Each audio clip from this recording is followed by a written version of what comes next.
reality of Jenin refugee camp. Nothing has been changed. On the opposite, things got worse.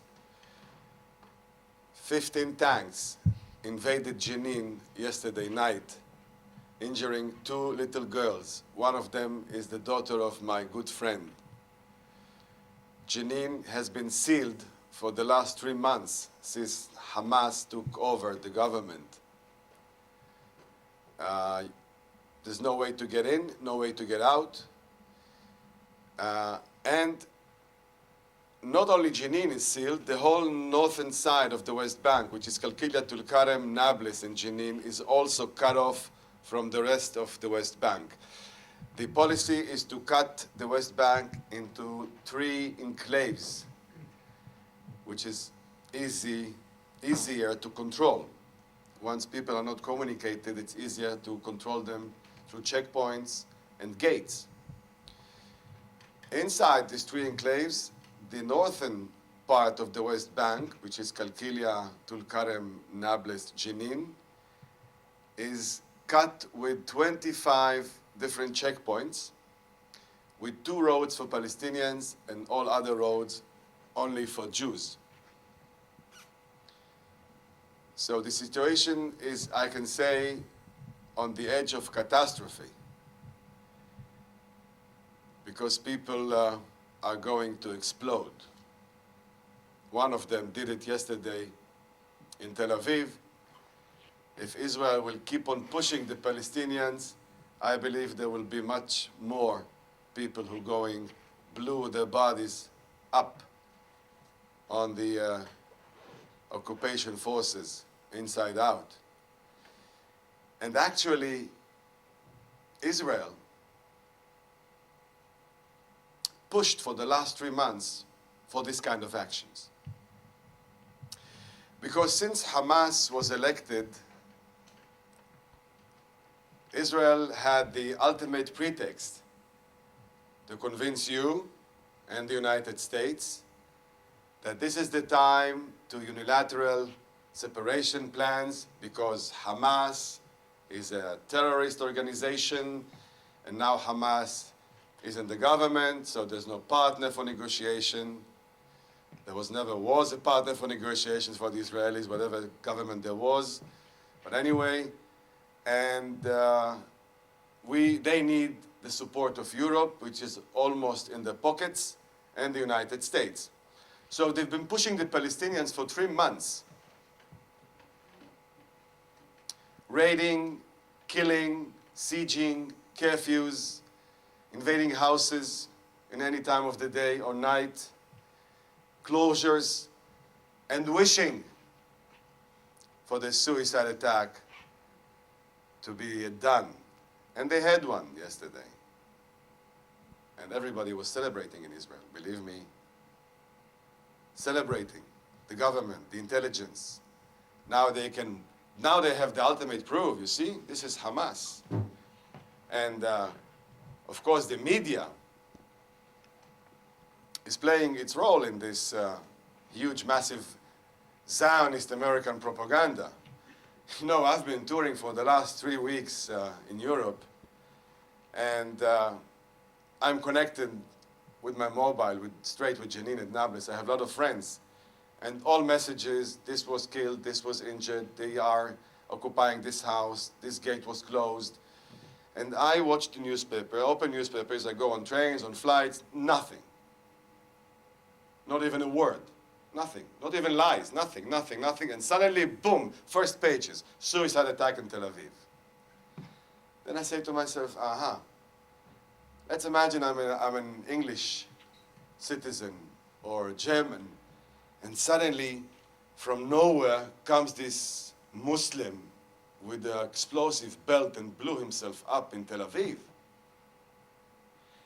The Evening Standard, I was riding a train, and it was on the seat. The Evening Standard title was a month of a peace, or a peace month, or a month of peaceful whatever was cut by suicide bombing in Tel Aviv. This is twisted lies. this is pure propaganda. And I was thinking, how come it's not in context? How come there's nothing mentioned that 26 people were killed for the last months? 4 children, 3 women. 160 people were injured severely. 65 houses were being taken by the army and people were shut down in the bathrooms for 3-4 days. The whole area is siege, closed. No workers in, no workers out, no supply, nothing. There's no even medicine in the hospitals anymore. Nothing. But there are some people who are, channeling information or choosing whatever be published or not. And I must tell you, I felt helpless. I said, what can we do now in front of this big machine, big printing machine, printing our brains 24 hours a day without knowing what is really happening? And the same are the Israelis. They are very close to Jenin, but the information is exactly like here. Suddenly, a suicide bomb. And this matters. You can explain this suicide bombing by being a genetical phenomena or Islamic culture or some people who are looking for virgins in the skies because it's not in a context. You don't know why they're doing it. How can you know if there's not in the papers, on TVs? And so I think one of the main purposes of us, of me, of the film, is to penetrate a bit this massive propaganda which is happening around us. And believe me, there are more suicide bombers on their way because people are really on the edge. And it's benefiting Israel. Because I believe more 3-4 suicide bombers, Europe going to sign agreement with Israel supporting the unilateral disengagement plans, supporting the apartheid wall, the security wall in the terms of Israel, supporting cutting the West Bank into enclaves and cutting all aid to the Palestinians. And this is how it was going on for the last 3 years. When Yusuf, wonderful boy, talented, you would never see him playing with plastic gun like others. So you could imagine this boy, if he plays with plastic guns and violent games, he might be able one day to be a gorilla or whatever. This boy wanted to be Omar Sharif. He was a guitar player. He was a painter. Really, a lot of talents in one man. And he was called Sisi in the camp. Why? Because he was using the word love all the time. Juliano, I love you. I love Arna more than my mother. Love, love. And you don't use, as a man, the word love too much in the refugee camp. And this boy becomes a suicide attacker. I was shocked because I would never dream that it could happen to him, to Yusuf. He was pushing me to take him to Tel Aviv, into acting school in Bet Tzvi, Ramat Gan. It's a Jewish school. He was pushing me to go to see plays and shows in Haifa. Nothing to do with violence or with any kind of resistance. And he ends up killing 4 women in a suicide attack and be killed with his friend Nidal. When I saw his face on TV, that's the moment when I bought the camera and I went to Jenin.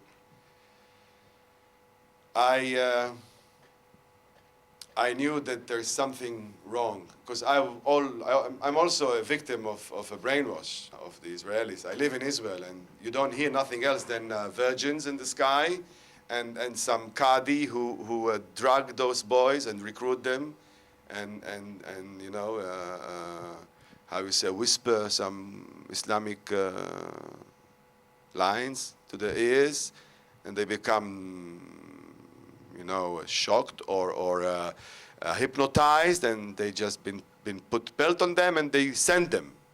This is the image. This is the narrative we have been fed by the propaganda. And I discovered, once I was there, I was 6 months. I stuck. I could not get out. I discovered that many of my friends became suicide bombers. 8 of them I know personally. And if you check behind each of them, the history, what happened to them, you find similar things. House demolitions, brothers or sisters were killed, father was either in jail or sick or humiliated on checkpoints. Most of them are the intelligent, I would say the intelligent people from the society. None of them was into religious tendencies before, so you can say this is fundamentalistic Islamic phenomena. And the last one, the biggest one, which also made a change in the Israeli public opinion, was a very close friend of mine, Hanadi Jeradat. She was 29 years old. She was a very beautiful woman. She was a lawyer. She blew herself up in a restaurant next to my house, Maxim in Haifa, killing 23 people and injuring 75. It was one of the biggest suicide bombers during this intifada. Why it made a change in the public opinion in Israel?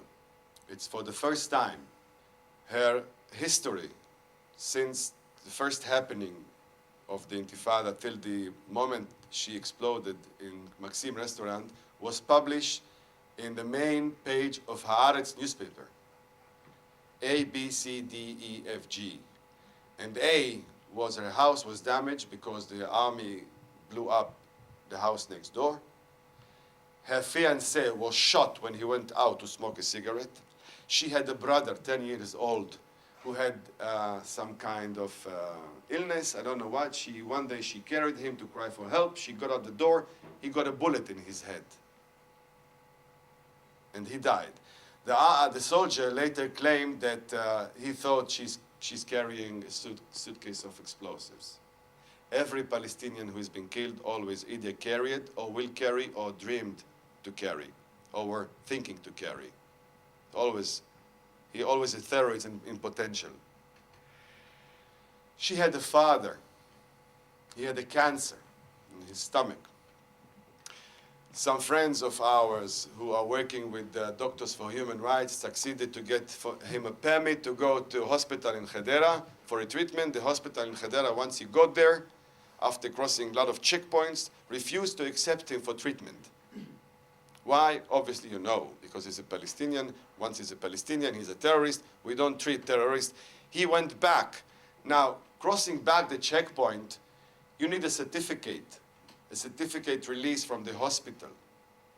He didn't have this certificate release. He's stuck in the checkpoint bleeding for 36 hours. She went to X of our friend to ask for a belt for explosives. They refused. They say, Hanadi, we need you here. Don't do it. You are very important. She was translating to English things. She was very dominant in society there. She went to Y. He refused. Then she found somebody who was willing to give her a suicide belt. She called a friend from Al-Fahem. It's a city inside 48, inside Israel. And she went to Maxim restaurant and blew herself up with another 23 people. I'm not saying that there isn't cases that people were recruited. There are always cases, there are always exceptions, but the majority of the suicide bombers in this intifada are a result of oppression, depression, and I would say desperate. Most of them, those I knew, the line that they are feeling dead, living dead, was the basic discourse they had in their mouth. That's what you could hear all the time. Hopelessness, they felt like living dead. There's no hope, there's no future. They slowly left society. They didn't interact anymore during those days when they went into this stage after losing a father or brother, or as Yusuf. Yusuf lost his brother, his house, and he was carrying these little pieces of this girl who blew up after getting a tank shell from an Israeli tank. And you could see how he goes into a different kind of psychopathic path till he ends up dead on the streets of Hedera.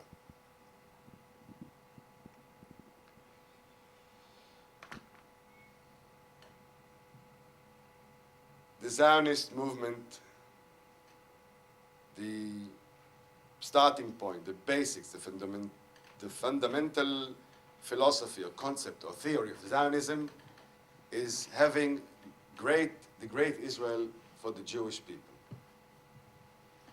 In 1948, they made this crime against humanity with ethnic cleansing the Palestinians, but they stuck with 700,000 that they could not really, they didn't have the time, or the situation was not really working for them, so they stuck with 700,000 people inside Israel. And then they decided at the mid-50s, the late 50s, the beginning of 60s, to occupy the West Bank and Gaza and to widen the narrow geography of Israel. And they occupied the West Bank and Gaza, hoping that most of the Palestinians will be transferred to the Arab countries by pushing them into poverty, into closing them in small places, sieging, and controlling them under a very military, harsh occupation. And then, of course, during those years, the Palestinians created this, what we called sumud. Sumud is hold on the ground, don't move, stay. Because for us, Palestinians, to stay is enough. Israel needs F-16 tanks and nuclear weapons to be in the Middle East. We don't just have to stay there. We don't need all this power.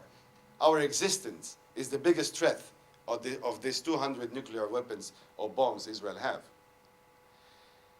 So we are victims of propaganda. And you can twist anything today